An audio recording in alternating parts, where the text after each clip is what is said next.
A Martian Odyssey by Stanley G. Weinbaum. Jarvis stretched himself as luxuriously as he could in the cramped general quarters of the Ares. "Air you can breathe," he exulted. "It feels as thick as soup after the thin stuff out there." He nodded at the Martian landscape stretching flat and desolate in the light of the nearer moon beyond the glass of the port. The other three stared at him sympathetically. Putz, the engineer, Leroy, the biologist, and Harrison, the astronomer and captain of the expedition. Dick Jarvis was chemist of the famous crew, the Ares expedition. First human beings to set foot on the mysterious neighbor of Earth, the planet Mars.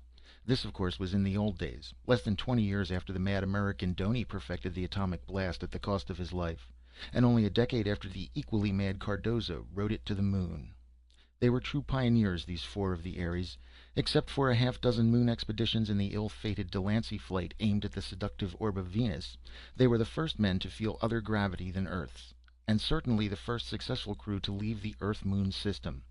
And they deserved that success when one considers the difficulties and discomforts, the months spent in acclimatization chambers back on Earth, learning to breathe the air as tenuous as that of Mars, the challenging of the void in the tiny rocket driven by the cranky reaction motors of the 21st century, and mostly the facing of an absolutely unknown world. Jarvis stretched and fingered the raw and peeling tip of his frostbitten nose. He sighed again contentedly. "Well," exploded Harrison abruptly, "are we going to hear what happened? You set out all shipshape in an auxiliary rocket, we don't get a peep for 10 days, and finally Poots here picks you out of a lunatic ant-heap with a freak ostrich as your pal. Spill it, man!" "Spiel?" queried Leroy perplexedly. "Spiel what?" "He means spiel," explained Poots soberly. "It is to tell." Jarvis met Harrison's amused glance without the shadow of a smile. "That's right, Carl," he said in grave agreement with Putz. "Ich spiel es." He grunted comfortably and began. "According to orders," he said, "I watched Carl here take off toward the north, and then I got into my flying sweatbox and headed south. You'll remember, Cap, we had orders not to land, but just scout about for points of interest. I set the two cameras clicking and buzzed along, riding pretty high, about 2,000 feet, for a couple of reasons. First, it gave the cameras a greater field, and second, the underjets travel so far in this half vacuum they call air here that they stir up dust if you move low." "We know all that from Poots," grunted Harrison. "I wish you'd saved the films, though. They'd have paid for the cost of this junket. Remember how the public mobbed the first moon pictures?" "The films are safe," retorted Jarvis. "Well," he resumed, "as I said, I buzzed along at a pretty good clip. Just as we figured, the wings haven't much lift in this air at less than 100 miles per hour, and even then I had to use the underjets. So with the speed and the altitude and the blurring caused by the underjets, the seeing wasn't any too good. I could see enough, though, to distinguish that what I sailed over was just more of this gray plain that we'd been examining the whole week since our landing. Same blobby growths and the same eternal carpet of crawling little plant animals, or biopods as Leroy calls them. So I sailed along, calling back my position every hour as instructed, and not knowing whether you heard me." "I did," snapped Harrison. "150 miles south," continued Jarvis imperturbably, "the surface changed to a sort of low plateau, nothing but desert and orange-tinted sand. I figured that we were right in our guess then, and this gray plain we dropped on was really the Mare Cimmerium, which would make my orange desert the region called Xanthus. If I were right, I ought to hit another gray plain, the Mare Cronium, in another couple of 100 miles, and then another orange desert, Thule 1 or 2, and so I did." "Poots verified our position a week and a half ago," grumbled the captain. "Let's get to the point." "Coming," remarked Jarvis. "20 miles into Thule, believe it or not, I crossed a canal." "Poots photographed 100. Let's hear something new." "And did he also see a city?" "20 of 'em, if you call those heaps of mud cities." "Well," observed Jarvis, "from here on I'll be telling a few things Poots didn't see." He rubbed his tingling nose and continued. "I knew that I had 16 hours of daylight at this season, so 8 hours, 800 miles from here, I decided to turn back. I was still over Thule, whether 1 or 2 I'm not sure, not more than 25 miles into it, and right there Poots's pet motor quit." "Quit? How?" Poots was solicitous. "The atomic blast got weak. I started losing altitude right away, and suddenly there I was with a thump, right in the middle of Thule. Smashed my nose on the window, too." He rubbed the injured member ruefully. Did you maybe try washing their combustion chamber with acid sulfuric? Inquired Boots. Sometimes their leads gives a secondary radiation. Nah, said Jarvis disgustedly. I wouldn't try that. Of course, not more than 10 times. Besides, the bump flattened the landing gear and busted off the underjets. Suppose I got the thing working. What then? 10 miles with the blast coming right out of the bottom, I'd have melted the floor from under me. He rubbed his nose again. Lucky for me, a pound only weighs 7 ounces here, or I'd have been mashed flat. I could have fixed, ejaculated the engineer. I bet it was not serious. Probably not, agreed Jarvis sarcastically. Only it wouldn't fly. Nothing serious. But I had my choice of waiting to be picked up or trying to walk back. 800 miles and perhaps 20 days before we had to leave. 40 miles a day. Well, he concluded, I chose to walk. Just as much chance of being picked up, and it kept me busy.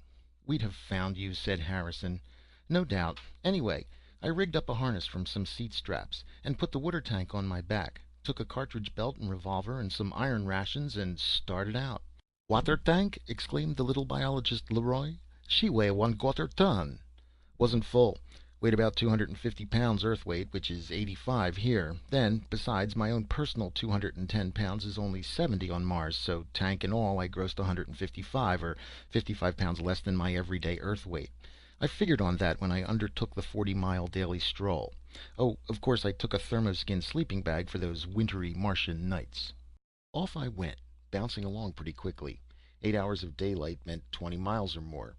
It got tiresome, of course, plugging along over a soft sand desert with nothing to see, not even Leroy's crawling biopods, but an hour or so brought me to the canal.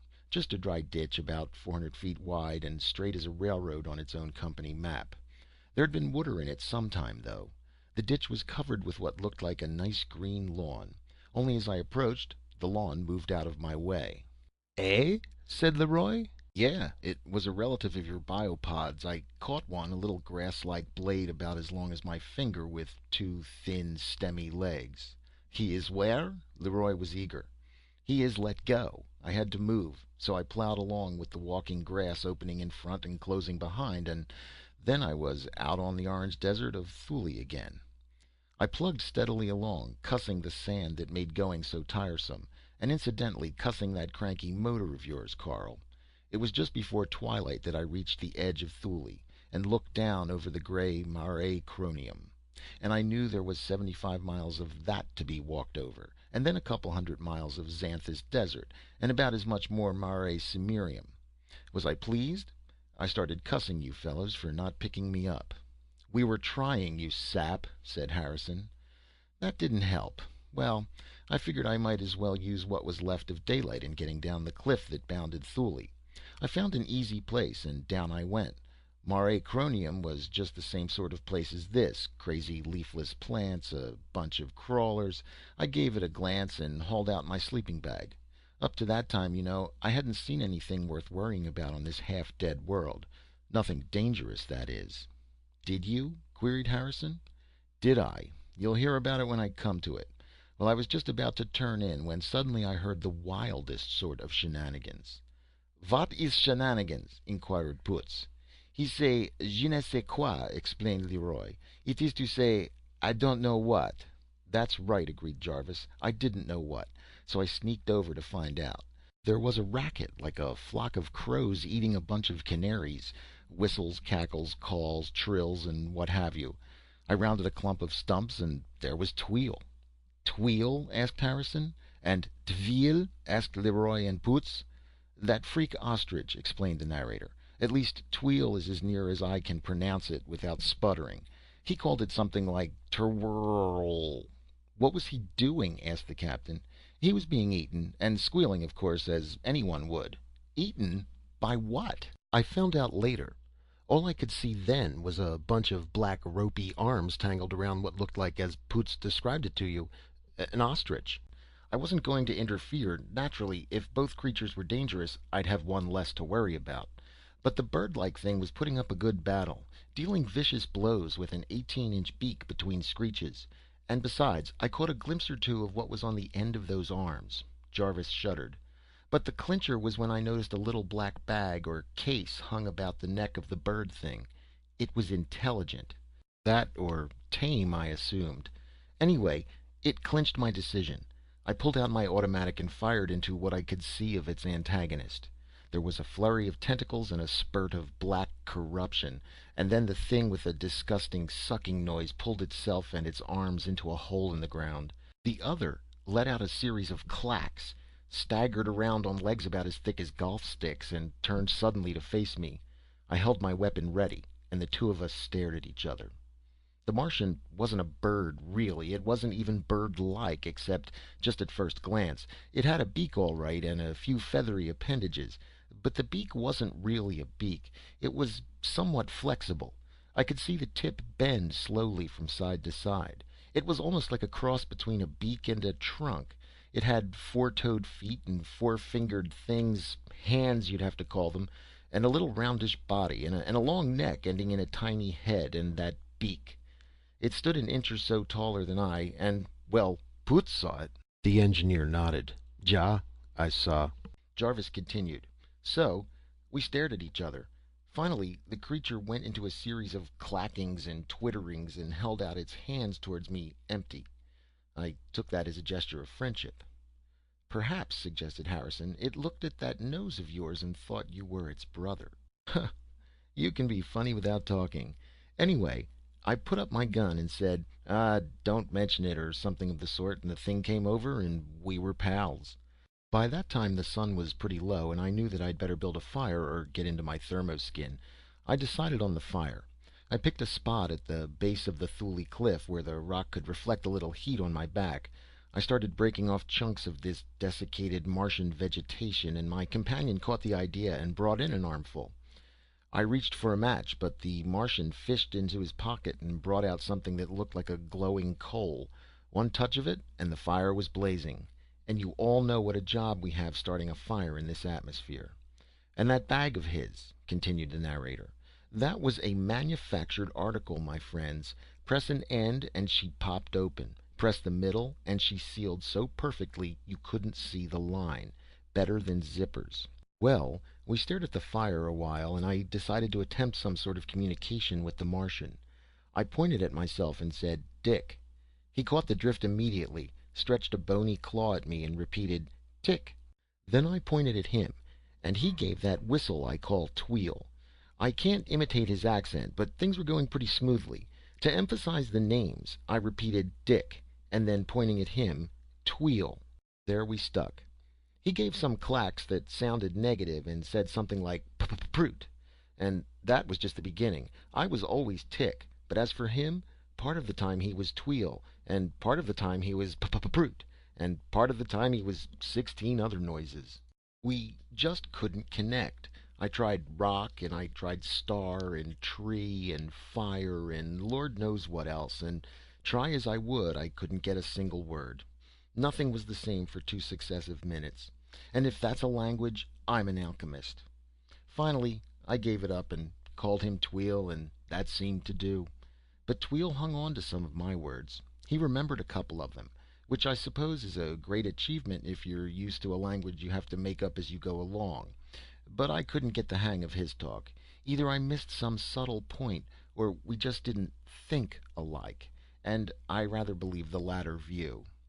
I've other reasons for believing that. After a while, I gave up the language business and tried mathematics. I scratched 2 plus 2 equals 4 on the ground and demonstrated it with pebbles. Again, Tweel caught the idea and informed me that 3 plus 3 equals 6. Once more, we seemed to be getting somewhere. So knowing that Tweel had at least a grammar school education, I drew a circle for the sun, pointing first at it, and then at the last glow of the sun. Then I sketched in Mercury and Venus and Mother Earth and Mars, and finally, pointing to Mars, I swept my hand around in a sort of inclusive gesture to indicate that Mars was our current environment. I was working up to putting over the idea that my home was on Earth. Tweel understood my diagram all right. He poked his beak at it, and with a great deal of trilling and clucking he added Deimos and Phobos to Mars, and then sketched in the Earth's moon. Do you see what that proves? It proves that Tweel's race uses telescopes, that they're civilized. does not, snapped Harrison. The moon is visible from here as a fifth magnitude star. They could see its revolution with the naked eye. The moon, yes, said Jarvis. You've missed my point. Mercury isn't visible. And Tweel knew of Mercury because he placed the moon at the third planet, not the second. If he didn't know Mercury, he'd put the Earth second and Mars third instead of fourth. See? Huh, said Harrison. Anyway, proceeded Jarvis, I went on with my lesson. Things were going smoothly, and it looked as if I could put the idea over. I pointed at the Earth on my diagram, and then at myself. And then to clinch it, I pointed to myself, and then to the Earth itself, shining bright green, almost at the zenith. Tweel set up such an excited clacking that I was certain he understood. He jumped up and down, and suddenly he pointed at himself, and then at the sky, and then at himself, and then at the sky again. He pointed at his middle, and then Arcturus, at his head, and then at Spica, at his feet, and then at half a dozen stars, while I just gaped at him. Then, all of a sudden, he gave a tremendous leap. Man, what a hop! He shot straight up into the starlight, 75 feet if an inch. I saw him silhouetted against the sky, saw him turn and come down at me head first, and land smack on his beak like a javelin. There he stuck, square in the center of my sun circle, in the sand. A bullseye. Nuts, observed the captain. Plain nuts. That's what I thought too. I just stared at him open-mouthed while he pulled his head out of the sand and stood up. Then I figured he'd missed my point, and I went through the whole blamed rigmarole again, and it ended the same way, with Tweel on his nose in the middle of my picture. Maybe it's a religious rite, suggested Harrison. Maybe, said Jarvis dubiously. Well, there we were. We could exchange ideas up to a certain point, and then bluey. Something in us was different, unrelated. I don't doubt that Tweel thought me just as screwy as I thought him. Our minds simply looked at the world from different viewpoints, and perhaps his viewpoint is as true as ours. But we couldn't get together, and that's all. Yet in spite of all difficulties, I liked Tweel, and I have a queer certainty that he liked me. Nuts, repeated the captain. Just daffy. Yeah? Wait and see. A couple of times I thought that perhaps we... He paused, and then resumed his narrative. Anyway, I finally gave it up and got into my thermoskin to sleep. The fire hadn't kept me any too warm, but that damn sleeping bag did. Got stuffy 5 minutes after I closed myself in. I opened it a little, and bingo, some 80 below zero air hit my nose, and that's when I got this pleasant little frostbite to add to the bump I acquired during the crash of my rocket. I don't know what Tweel made of my sleeping. He sat around, but when I woke up, he was gone. I'd just crawled out of my bag, though, when I heard some twittering, and there he came, sailing down from that 3-story Thule cliff to a light on his beak beside me. I pointed to myself and toward the north, and he pointed at himself and toward the south. But when I loaded up and started away, he came along. Man, how he traveled! 150 feet at a jump, sailing through the air stretched out like a spear and landing on his beak. He seemed surprised at my plodding, but after a few moments he fell in beside me. Only every few minutes he'd go into one of his leaps and stick his nose into the sand a block ahead of me. Then he'd come shooting back at me. It made me nervous at first to see that beak of his coming at me like a spear, but he always ended in the sand at my side. So the two of us plugged along across the Mare Cronium. Same sort of place as this, same crazy plants and same little green biopods growing in the sand or crawling out of your way. We talked, not that we understood each other, you know, but just for company. I sang songs, and I suspect Tweel did too. At least some of his trillings and twitterings had a subtle sort of rhythm. Then, for variety, Tweel would display his smattering of English words. He'd point to an outcropping and say, "Rock," and point to a pebble and say it again. Or he'd touch my arm and say, "Tick," and then repeat it. He seemed terrifically amused that the same word meant the same thing twice in succession, or that the same word could apply to two different objects. It set me wondering if perhaps his language wasn't like the primitive speech of some Earth people. You know, Captain, like the Negritos, for instance, who haven't any generic words. No word for food or water or man, but words for good food and bad food, or rainwater and seawater, or strong man and weak man, but no names for general classes. They're too primitive to understand that rainwater and seawater are just different aspects of the same thing. But that wasn't the case with Tweel. It was just that we were somehow mysteriously different. Our minds were alien to each other, and yet we liked each other. Loony. That's all, remarked Harrison. That's why you two were so fond of each other. Well, I like you, countered Jarvis wickedly. Anyway, he resumed, don't get the idea that there was anything screwy about Tweel.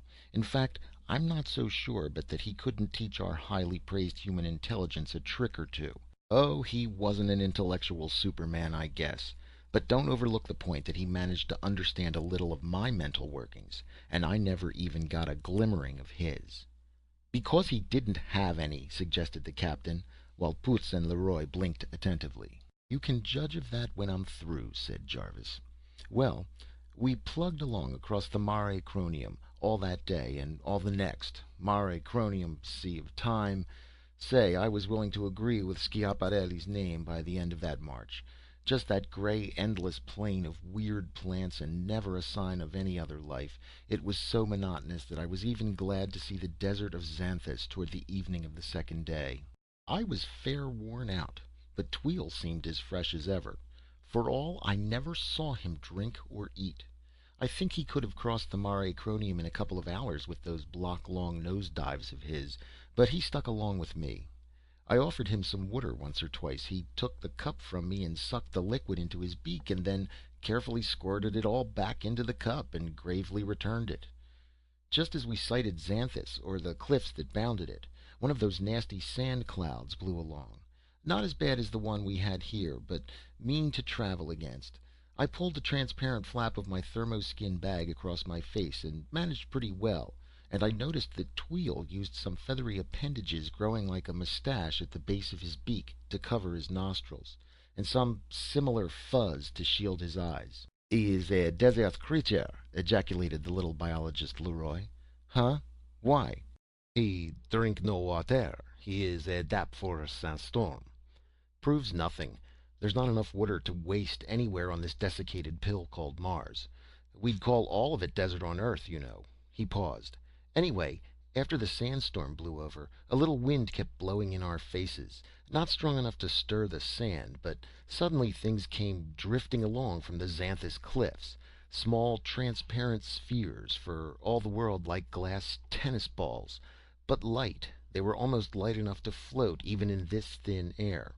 Empty, too. At least I cracked open a couple and nothing came out but a bad smell. I asked Tweel about them, but all he said was no, no, no, which I took to mean that he knew nothing about them. So they went bouncing by like tumbleweeds or like soap bubbles, and we plugged on towards Xanthus. Tweel pointed at one of the crystal balls once and said, "Rock," but I was too tired to argue with him. Later I discovered what he meant. We came to the bottom of the Xanthus cliffs finally when there wasn't much daylight left. I decided to sleep on the plateau if possible. Anything dangerous, I reasoned, would be more likely to prowl through the vegetation of the Mare Cronium than the sand of Xanthus. Not that I'd seen a single sign of menace except the rope-armed black thing that had trapped Tweel, and apparently that didn't prowl at all but lured its victims within reach. It couldn't lure me while I slept, especially as Tweel didn't seem to sleep at all, but simply sat patiently around all night. I wondered how the creature had managed to trap Tweel, but there wasn't any way of asking him. I found that out, too, later. It's devilish. However, we were ambling around the base of the Xanthus barrier looking for an easy spot to climb. At least I was. Tweel could have leapt it easily, for the cliffs were lower than Thule, perhaps 60 feet. I found a place and started up, swearing at the water tank strapped to my back. It didn't bother me except when climbing, and suddenly I heard a sound that I thought I recognized. You know how deceptive sounds are in this thin air. A shot sounds like the pop of a cork, but this sound was the drone of a rocket, and sure enough, there went our second auxiliary, about 10 miles westward, between me and the sunset. "Was me," said Poots. "I hunt for you." Yeah, I knew that, but what good did it do me? I hung on to the cliff and yelled and waved with one hand. Tweel saw it too and set up a trilling and twittering, leaping to the top of the barrier and then high into the air, and while I watched, the machine droned on into the shadows to the south. I scrambled to the top of the cliff. Tweel was still pointing and trilling excitedly, shooting up toward the sky and coming down head on to stick upside down on his beak in the sand. I pointed toward the south and at myself, and he said, "Yes, yes, yes." But somehow I gathered that he thought the flying thing was a relative of mine, probably a parent. Perhaps I did his intellect an injustice. I think now that I did. I was bitterly disappointed by the failure to attract attention. I pulled out my thermoskin bag and crawled into it as the night chill was already apparent. Tweel stuck his beak into the sand and drew up his legs and arms and looked for all the world like one of those leafless shrubs out there. I think he stayed that way all night. "Protective mimicry!" ejaculated Leroy. "See? He is a desert creature." "In the morning," resumed Jarvis, "we started off again. We hadn't gone 100 yards into Xanthus when I saw something queer. This is one thing Poots didn't photograph, I'll wager. There was a line of little pyramids, tiny ones, not more than 6 inches high, stretching across Xanthus as far as I could see. Little buildings made of pygmy bricks. They were hollow inside and truncated, or at least broken at the top, and empty. I pointed at them and said, 'What?' to Tweel, but he gave some negative twitters to indicate, I suppose, that he didn't know. So off we went, following the row of pyramids because they ran north and I was going north. Man, we trailed that line for hours. After a while I noticed another queer thing. They were getting larger. Same number of bricks in each one, but the bricks were larger. By noon they were shoulder high. I looked into a couple, all just the same, broken at the top and empty. I examined a brick or two as well. They were silica and old as creation itself." "How you know?" asked Leroy. "They were weathered, edges rounded. Silica doesn't weather easily, even on Earth, and in this climate." "How old do you think?" 50,000, 100,000 years? How can I tell? The little ones we saw in the morning were older, perhaps 10 times as old, crumbling. How old would that make them? Half a million years? Who knows?" Jarvis paused a moment. "Well," he resumed, "we followed the line. Tweel pointed at them and said 'rock' once or twice, but he'd done that many times before. Besides, he was more or less right about these. I tried questioning him. I pointed at a pyramid and asked 'People?' and indicated the two of us. He set up a negative sort of clucking and said, 'No, no, no. No 112. No 224. Meanwhile, rubbing his stomach. I just stared at him and he went through the business again. No 112. No 224. I just gaped at him." "That proves it!" exclaimed Harrison. "Nuts!" "You think so?" queried Jarvis sardonically. "Well, I figured it out different. No 112? You don't get it, of course, do you?" "Nope. Nor do you." "I think I do." Tweel was using the few English words he knew to put over a very complex idea. "What, let me ask, does mathematics make you think of?" "Why, astronomy or logic." "That's it. No 112. Tweel was telling me that the builders of the pyramids weren't people, or that they weren't intelligent, that they weren't reasoning creatures. Get it?" "Huh. I'll be damned. You probably will." "Why?" put in Leroy. "He rub his belly." "Why? Because, my dear biologist, that's where his brains are. Not in his tiny head. In his middle." "C'est impossible." "Not on Mars it isn't. This flora and fauna aren't earthly. Your biopods prove that." Jarvis grinned and took up his narrative. "Anyway, we plugged along across Xanthus, and in about the middle of the afternoon, something else queer happened. The pyramids ended." "Ended?" "Yep. The queer part was that the last one, and now they were 10-footers, was capped. See? Whatever built it was still inside. We'd trailed 'em from their half-million-year-old origin to the present." Tweel and I noticed it about the same time. I yanked out my automatic. I had a clip of Boland explosive bullets in it. And Tweel, quick as a sleight of hand trick, snapped a queer little glass revolver out of his bag. It was much like our weapons, except that the grip was larger to accommodate his 4-taloned hand.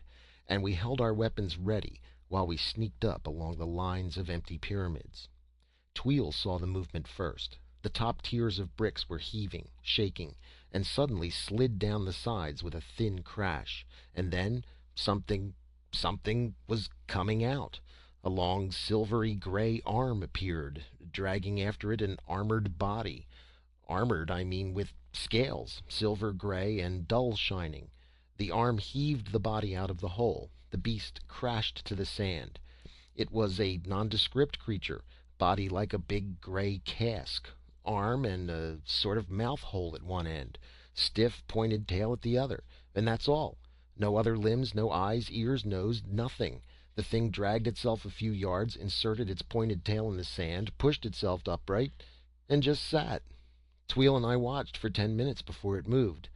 Then, with a creaking and rustling like crumpling stiff paper, its arm moved to the mouth hole, and out came a brick. The arm placed the brick carefully on the ground, and the thing was still again. Another 10 minutes, another brick. Just one of nature's bricklayers. I was about to slip away and move on when Tweel pointed at the thing and said, "Rock."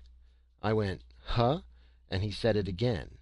Then, to the accompaniment of some of his trilling, he said, "No, no," and gave 2 or 3 whistling breaths. Well, I got his meaning for a wonder. I said, "No breath," and demonstrated the word. Tweel was ecstatic. He said, "Yes, yes, yes. No, no, no breet." Then he gave a leap and sailed out to land on his nose about 1 pace from the monster. I was startled, you can imagine. The arm was going up for a brick, and I expected to see Tweel caught and mangled, but nothing happened. Tweel pounded on the creature, and the arm took the brick and placed it neatly beside the first. Tweel rapped on its body again and said, "Rock." I got up nerve enough to take a look myself. Tweel was right again. The creature was rock, and it didn't breathe.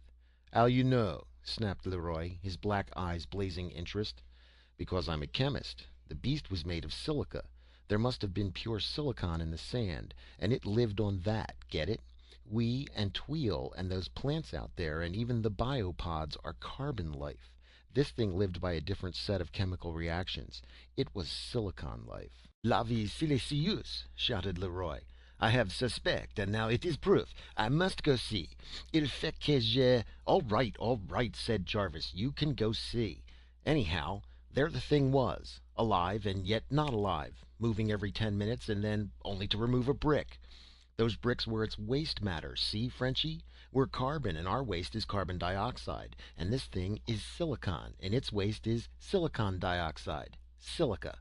But silica is solid, hence the bricks, and it builds itself in. And when it's covered, it moves over to a fresh place to start over. No wonder it creaked, a living creature 500,000 years old." "How you know how old?" Leroy was frantic. "We trailed its pyramids from the beginning, didn't we? If this weren't the original pyramid builder, the series would have ended somewhere before we found him, wouldn't it? Ended and started over with the small ones. That's simple enough, isn't it? But he reproduces, or tries to. Before the third brick came out, there was a little rustle, and out popped a whole stream of those little crystal balls. They're his spores or eggs or seeds, call 'em what you want. They went bouncing by across Xanthus just as they'd bounced by us back in the Mare Cronium. I've a hunch how they work, too. This is for your information, Leroy. I think the crystal shell of silica is no more than a protective covering, like an eggshell, and that the active principle is the smell inside. It's some sort of gas that attacks silicon, and if the shell is broken near a supply of that element, some reaction starts that ultimately develops into a beast, like that one." "You should try," exclaimed little Frenchman. "We must break one to see." "Yeah, well, I did. I smashed a couple against the sand. Would you like to come back in about 10,000 years to see if I planted some pyramid monsters? You'd most likely be able to tell by that time." Jarvis paused and drew a deep breath. "Lord, that queer creature. Do you picture it? Blind, deaf, nerveless, brainless, just a mechanism, and yet immortal. Bound to go on making bricks, building pyramids as long as silicon and oxygen exist, and even afterwards it'll just stop. It won't be dead. If the accidents of 1,000,000 years bring it its food again, there it'll be, ready to run again, while brains and civilizations are part of the past. A queer beast, yet I met a stranger one." "If you did, it must have been in your dreams," growled Harrison. "You're right," said Jarvis soberly.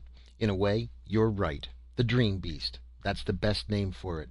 And it's the most fiendish, terrifying creation one could imagine. More dangerous than a lion, more insidious than a snake." "Tell me," begged Leroy. "I must go see." "Not this devil." He paused again. "Well," he resumed, Tweel and I left the pyramid creature and plowed along through Xanthus. I was tired and a little disheartened by Poots's failure to pick me up, and Tweel's trilling got on my nerves, as did his flying nose dives. So I just strode along without a word, hour after hour, across that monotonous desert. Toward mid-afternoon we came in sight of a low dark line on the horizon. I knew what it was. It was a canal. I'd crossed it in the rocket, and it meant that we were just one-third of the way across Xanthus. Pleasant thought, wasn't it? And still, I was keeping up to schedule. We approached the canal slowly. I remembered that this one was bordered by a wide fringe of vegetation, and that Mud Heap City was on it. I was tired, as I said. I kept thinking of a good hot meal, and then from that I jumped to reflections of how nice and homelike even Borneo would seem after this crazy planet. And from that to thoughts of little old New York, and then to thinking about a girl I know there. Fancy Long. Know her? Vision entertainer, said Harrison. I've tuned her in. Nice blonde. Dances and sings on the yerba mate hour. That's her, said Jarvis ungrammatically. I know her pretty well. Just friends, get me? Though she came down to see us off in the Aries. Well, I was thinking about her, feeling pretty lonesome, and all the time we were approaching that line of rubbery plants.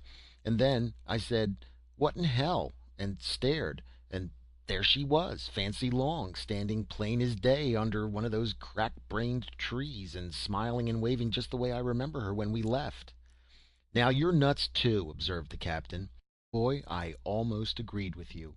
I stared and pinched myself and closed my eyes, and then stared again, and every time there was Fancy Long, smiling and waving. Tweel saw something too. He was trilling and clucking away, but I scarcely heard him. I was bounding toward her over the sand, too amazed to even ask myself questions. I wasn't 20 feet from her when Tweel caught me with one of his flying leaps. He grabbed my arm, yelling, "No, no, no," in his squeaky voice. I tried to shake him off. He was as light as if he were built of bamboo, but he dug his claws in and yelled, and finally some sort of sanity returned to me, and I stopped less than 10 feet from her. There she stood, looking as solid as Poots's head. "What?" said the engineer. She smiled and waved and waved and smiled, and I stood there dumb as Leroy, while Tweel squeaked and chattered. I knew it couldn't be real, yet there she was. Finally I said, "Fancy! Fancy Long!"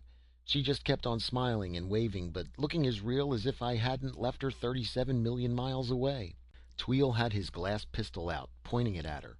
I grabbed his arm, but he tried to push me away. He pointed at her and said, "No breet, no breet," and I understood that he meant that the Fancy Long thing wasn't alive. Man, my head was whirling. Still, it gave me the jitters to see him pointing his weapon at her. I don't know why I stood there watching him take careful aim, but I did. Then he squeezed the handle of his weapon. There was a little puff of steam, and Fancy Long was gone, and in her place was one of those writhing black rope-armed horrors like the one I'd saved Tweel from. The dream beast. I stood there dizzy, watching it die while Tweel trilled and whistled. Finally he touched my arm, pointed at the twisting thing, and said, "You 112, he 112. After he'd repeated it 8 or 10 times, I got it. Do any of you? "Oui," shrilled Leroy.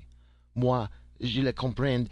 He mean you think of something the beast he know, and you see it.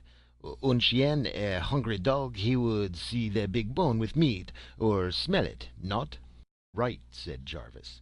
"The dream beast uses its victim's longings and desires to trap its prey. The bird at nesting season would see its mate. The fox, prowling for its prey, would see a helpless rabbit." "How he do?" queried Leroy. "How do I know? How does a snake back on Earth charm a bird into its very jaws? And aren't there deep-sea fish that lure their victims into their mouths? Lord," Jarvis shuddered, "do you see how insidious the monster is? We're warned now, but henceforth we can't trust even our eyes. You might see me, I might see one of you, and back of it may be nothing but another of those black horrors." "How'd your friend know?" asked the captain abruptly. "Tweel? I wonder. Perhaps he was thinking of something that couldn't possibly have interested me, and when I started to run he realized that I saw something different and was warned. Or perhaps the dream beast can only project a single vision, and Tweel saw what I saw, or nothing. I couldn't ask him, but it's just another proof that his intelligence is equal to ours or greater." "He's daffy, I tell you," said Harrison. "What makes you think his intellect ranks with the human?" Plenty of things. First, the pyramid beast. He hadn't seen one before. He said as much. Yet he recognized it as a dead, alive automaton of silicon. He could have heard of it, objected Harrison. He lives around here, you know. Well, how about the language? I couldn't pick up a single idea of his, and he learned 6 or 7 words of mine. And do you realize what complex ideas he put over with no more than those 6 or 7 words? The pyramid monster, the dream beast. In a single phrase, he told me that one was a harmless automaton and the other a deadly hypnotist. What about that? Huh, said the captain. Huh, if you wish. Could you have done it knowing only 6 words of English? Could you go even further, as Tweel did, and tell me that another creature was of a sort of intelligence so different from ours that understanding was impossible, even more impossible than that between Tweel and me? Eh? What was that? Later. The point I'm making is that Tweel and his race are worthy of our friendship. Somewhere on Mars, and you'll find I'm right, is a civilization and culture equal to ours, and maybe more than equal. And communication is possible between them and us. Tweel proves that. It may take years of patient trial, for their minds are alien, but less alien than the next minds we encountered, if they are minds. The next ones? What next ones? The people of the mud cities along the canals. Jarvis frowned, then resumed his narrative. I thought the Dream Beast and the Silicon Monster were the strangest beings conceivable, but I was wrong. These creatures are still more alien, less understandable than either, and far less comprehensible than Tweel, with whom friendship is possible, and even by patience and concentration, the exchange of ideas. Well, he continued, we left the Dream Beast dying, dragging itself back into its hole, and we moved towards the canal. There was a carpet of that queer walking grass scampering out of our way, and when we reached the bank there was a yellow trickle of water flowing. The mound city I'd noticed from the rocket was a mile or so to the right, and I was curious enough to want to take a look at it. It had seemed deserted from my previous glimpse of it, and if any creatures were lurking in it, well, Tweel and I were both armed. And by the way, that crystal weapon of Tweel's was an interesting device. I took a look at it after the Dream Beast episode. It fired a little glass splinter, poisoned, I suppose, and I guess it held at least 100 of them to a load. The propellant was steam, just plain steam. Steam? Echoed Boots. From what comes steam? From water, of course. You could see the water through the transparent handle and about a gill of another liquid, thick and yellowish. When Tweel squeezed the handle, there was no trigger, a drop of water and a drop of the yellow stuff squirted into the firing chamber, and the water vaporized. Pop! Like that. It's not so difficult. I think we could develop the same principle. Concentrated sulfuric acid will heat water almost to boiling, and so will quicklime, and there's potassium and sodium. Of course, his weapon hadn't the range of mine, but it wasn't so bad in this thin air, and it did hold as many shots as a cowboy's gun in a Western movie. It was effective, too, at least against Martian life. I tried it out, aiming it at one of the crazy plants, and darned if the plant didn't wither up and fall apart. That's why I think the glass splinters were poisoned. Anyway, we trudged along toward the mud heap city, and I began to wonder whether the city builders dug the canals. I pointed to the city and then at the canal, and Tweel said, "No, no, no," and gestured toward the south. I took it to mean that some other race had created the canal system, perhaps Tweel's people. I don't know. Maybe there's still another intelligent race on the planet, or a dozen others. Mars is a queer little world. 100 yards from the city we crossed a sort of road, just a hard-packed mud trail, and then all of a sudden along came one of the mound builders. Man, talk about fantastic beings. It looked rather like a barrel trotting along on 4 legs with 4 other arms or tentacles. It had no head, just body and members and a row of eyes completely around it. The top end of the barrel body was a diaphragm stretched as tight as a drumhead, and that was all. It was pushing a little coppery cart and tore right past us like the proverbial bat out of hell. It didn't even notice us, although I thought the eyes on my side shifted a little as it passed. A moment later, another came along, pushing another empty cart. Same thing, it just scooted past us. Well, I wasn't going to be ignored by a bunch of barrels playing train. So when the third one approached, I planted myself in the way, ready to jump, of course, if the thing didn't stop. But it did. It stopped and set up a sort of drumming from the diaphragm on top. I held out both hands and said, "We are friends." And what do you suppose the thing did? "Said pleased to meet you, I'll bet," suggested Harrison. I couldn't have been more surprised if it had. It drummed on its diaphragm and then suddenly boomed out, "We are friends," and gave its pushcart a vicious poke at me. I jumped aside and away it went, while I stared dumbly after it. A minute later another one came hurrying along. This one didn't pause, but simply drummed out, "We are friends," and scurried by. How did it learn the phrase? Were all the creatures in some sort of communication with each other? Were they all parts of some central organism? I don't know, though I think Tweel does. Anyway, the creatures went sailing past us, every one greeting us with the same statement. It got to be funny. I never thought to find so many friends on this godforsaken ball. Finally, I made a puzzled gesture to Tweel. I guess he understood, for he said, "112 yes, 224 no. Get it?" "Sure," said Harrison. "It's a Martian nursery rhyme." Yeah, well, I was getting used to Tweel's symbolism, and I figured it out this way. 112 yes, the creatures were intelligent. 224 no, their intelligence was not of our order, but something different and beyond the logic of 2 and 2 is 4. Maybe I missed his meaning. Perhaps he meant that their minds were of low degree, able to figure out the simple things, 112 yes, but not more difficult things, 224 no. But I think from what we saw later that he meant the other. After a few moments, the creatures came rushing back, first one, then another. Their pushcarts were full of stones, sand, chunks of rubbery plants, and such rubbish as that. They droned out their friendly greeting, which didn't really sound so friendly, and dashed on. The third one I assumed to be my first acquaintance, and I decided to have another chat with him. I stepped into his path again and waited. Up he came, booming out his "We are friends," and stopped. I looked at him. 4 or 5 of his eyes looked at me. He tried his password again and gave a shove on his cart, but I stood firm.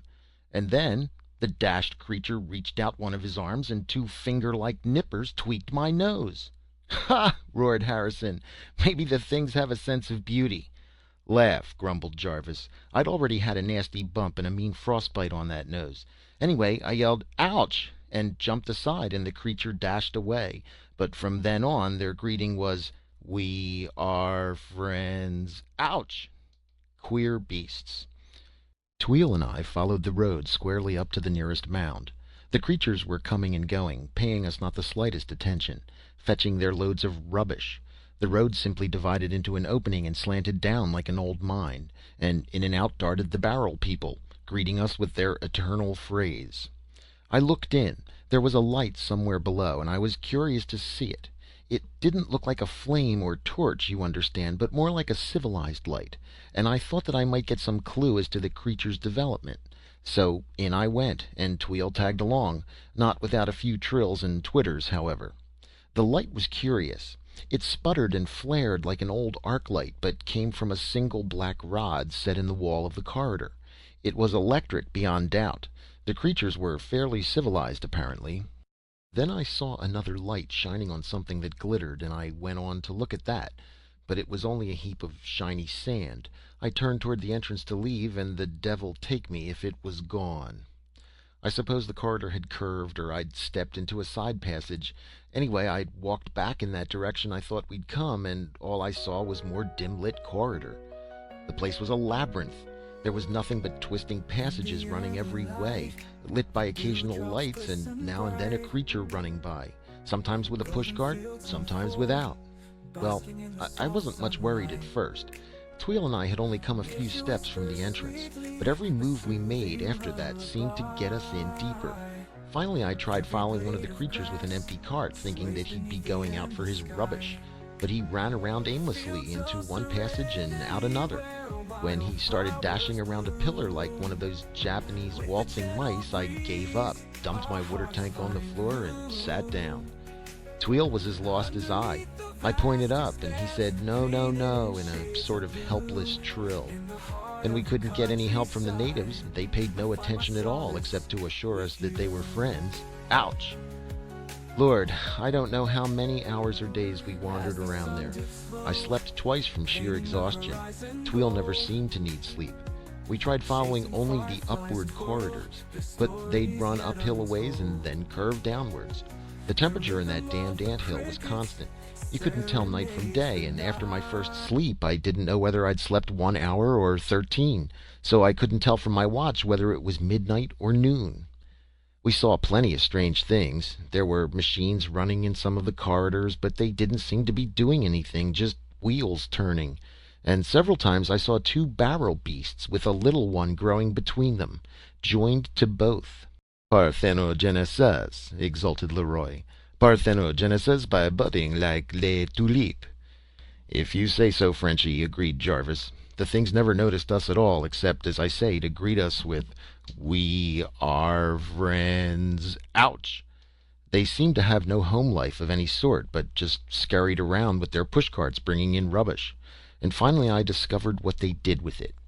We'd had a little luck with a corridor, one that slanted upwards for a great distance. I was feeling that we ought to be close to the surface, when suddenly the passage debouched into a domed chamber, the only one we'd seen.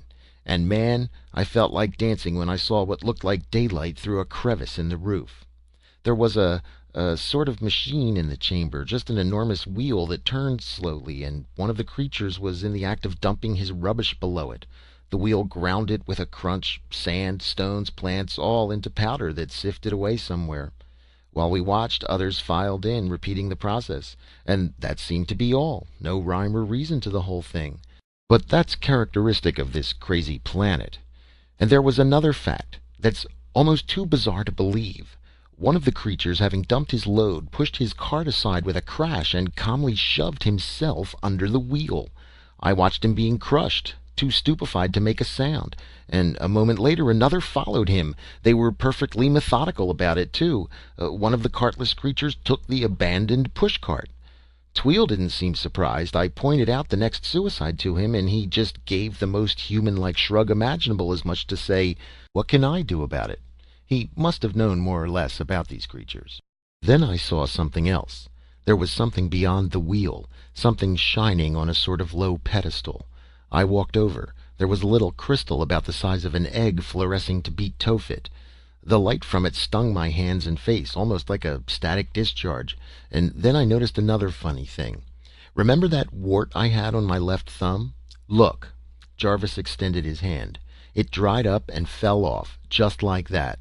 And my abused nose? Say, the pain went out of it like magic. The thing had the property of hard X-rays or gamma radiations, only more so. It destroyed diseased tissue and left healthy tissue unharmed. I was thinking what a present that'd be to take back to Mother Earth when a lot of racket interrupted. We dashed back to the other side of the wheel in time to see one of the pushcarts ground up. Some suicide had been careless, it seems. Then suddenly the creatures were booming and drumming all around us, and their noise was decidedly menacing. A crowd of them advanced towards us. We backed out of what I thought was the passage we'd entered by, and they came rumbling after us, some pushing carts and some not. Crazy brutes. There was a whole chorus of, "We are friends." Ouch! I didn't like the ouch. It was rather suggestive. Tweel had his glass gun out, and I dumped my water tank for greater freedom and got mine. We backed up the corridor with the barrel beasts following, about 20 of them. Queer thing. The ones coming in with loaded carts moved past us, inches away, without a sign. Tweel must have noticed that. Suddenly he snatched out that glowing coal cigar lighter of his and touched a cartload of plant limbs. Puff! The whole load was burning, and the crazy beast pushing it went right along without a change of pace. It created some disturbance among our friends, however, and then I noticed the smoke eddying and swirling past us, and sure enough, there was the entrance. I grabbed Tweel, and out we dashed, and after us our 20 pursuers. The daylight felt like heaven, though I saw at first glance that the sun was all but set, and that was bad, since I couldn't live outside my thermoskin bag in a Martian night, at least without a fire. And things got worse in a hurry. They cornered us in an angle between two mounds, and there we stood. I hadn't fired, nor had Tweel. There wasn't any use in irritating the brutes. They stopped a little distance away and began their booming about friendship and ouches. Then things got still worse. A barrel brute came out with a pushcart, and they all grabbed into it and came out with handfuls of foot-long copper darts, sharp-looking ones, and all of a sudden one sailed past my ear. Zing! And it was shoot or die then. We were doing pretty well for a while. We picked off the ones next to the pushcart and managed to keep the darts at a minimum. But suddenly there was a thunderous booming of "friends" and "ouches," and a whole army of 'em came out of their hole. Man, we were through, and I knew it. Then I realized that Tweel wasn't. He could have leapt the mound behind us as easily as not. He was staying for me. Say, I could have cried if there'd been time. I'd liked Tweel from the first, but whether I'd have had gratitude to do what he was doing. Suppose I had saved him from the first dream beast. He'd done as much for me, hadn't he? I grabbed his arm and said, "Tweel," and pointed up, and he understood. He said, "No, no, no, Tick," and popped away with his glass pistol. What could I do? I'd be a goner anyway when the sun set, but I couldn't explain that to him. I said, "Thanks, Tweel, you're a man," and felt that I wasn't paying him any compliment at all. A man. There are mighty few men who'd do that. So I went bang with my gun, and Tweel went puff with his, and the barrels were throwing darts and getting ready to rush us and booming about being friends. I had given up hope. Then suddenly an angel dropped right down from heaven in the shape of Poots, with his underjets blasting the barrels into very small pieces. Wow. I let out a yell and dashed for the rocket. Poots opened the door, and in I went, laughing and crying and shouting. It was a moment or so before I remembered Tweel. I looked around in time to see him rising in one of his nosedives over the mound and away. I had a devil of a job arguing Poots into following. By the time we got the rocket aloft, darkness was down. You know how it comes here, like turning off a light. We sailed out over the desert and put down once or twice. I yelled "Tweel," and yelled it 100 times, I guess. We couldn't find him. He could travel like the wind, and all I got, or else I imagined it, was a faint trilling and twittering drifting out of the south. He'd gone, and damn it, I wish he hadn't. The 4 men of the Aries were silent, even the sardonic Harrison. At last little Roy broke the stillness. "I should like to see," he murmured. "Yeah," said Harrison, "and the wart cure. Too bad you missed that. It might be the cancer cure they've been hunting for a century and a half." "Oh, that," muttered Jarvis gloomily. "That's what started the fight." He drew a glistening object from his pocket. "Here it is."